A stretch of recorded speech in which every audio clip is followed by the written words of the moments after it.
As promised, we will now start developing generalizations of the different calculations that we carried out in the context of the radar example.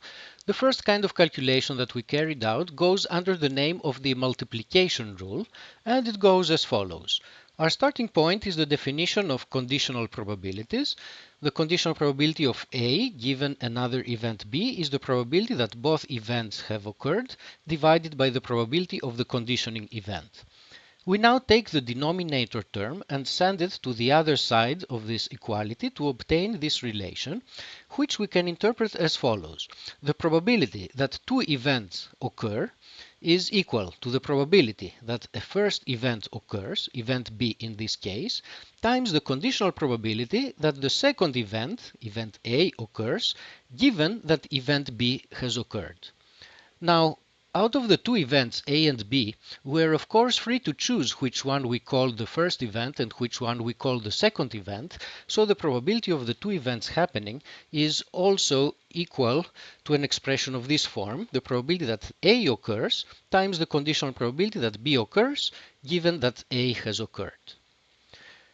We used this formula in the context of a tree diagram, and we used it to calculate the probability of a leaf of this tree by multiplying the probability of taking this branch, the probability that A occurs, times the conditional probability of taking this branch, the probability that event B also occurs, given that event A has occurred. How do we generalize this calculation?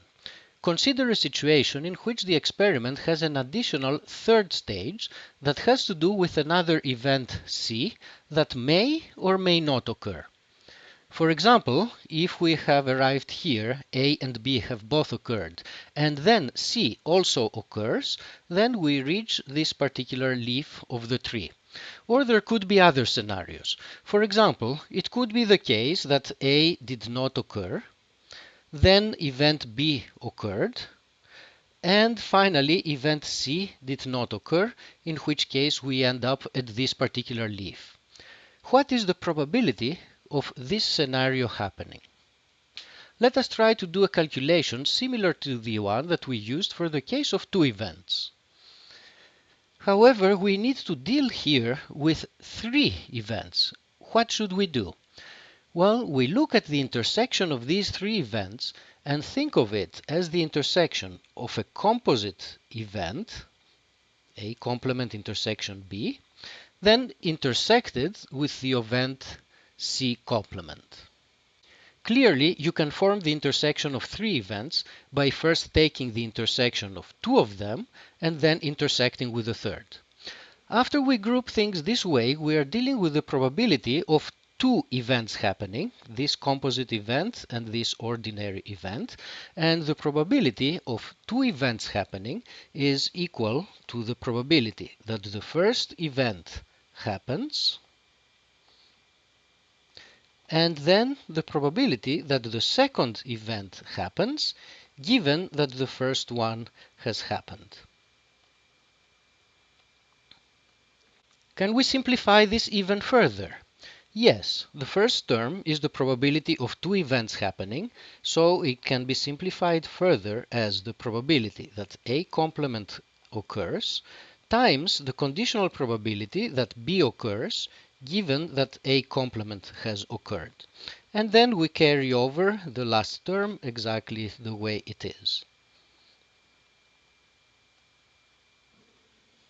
The conclusion is that we can calculate the probability of this leaf by multiplying the probability of the first branch times the conditional probability of the second branch, given that the first branch was taken, and then finally multiply with the probability of the third branch, which is the probability that C complement occurs, given that A complement and B have already occurred.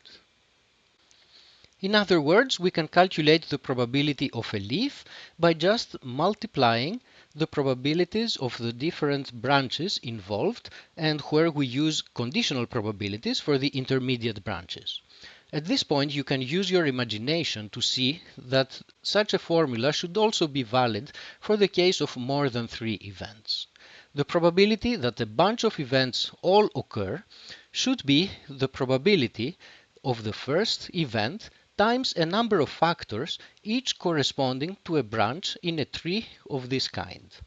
In particular, the probability that events A1, A2 up to AN all occur is going to be the probability that the first event occurs times a product of conditional probabilities that the ith event occurs, given that all the previous events have already occurred. And we obtain a term of this kind for every event AI after the first one, so this product ranges from 2 up to n. And this is the most general version of the multiplication rule and allows you to calculate the probability of several events happening by multiplying probabilities and conditional probabilities.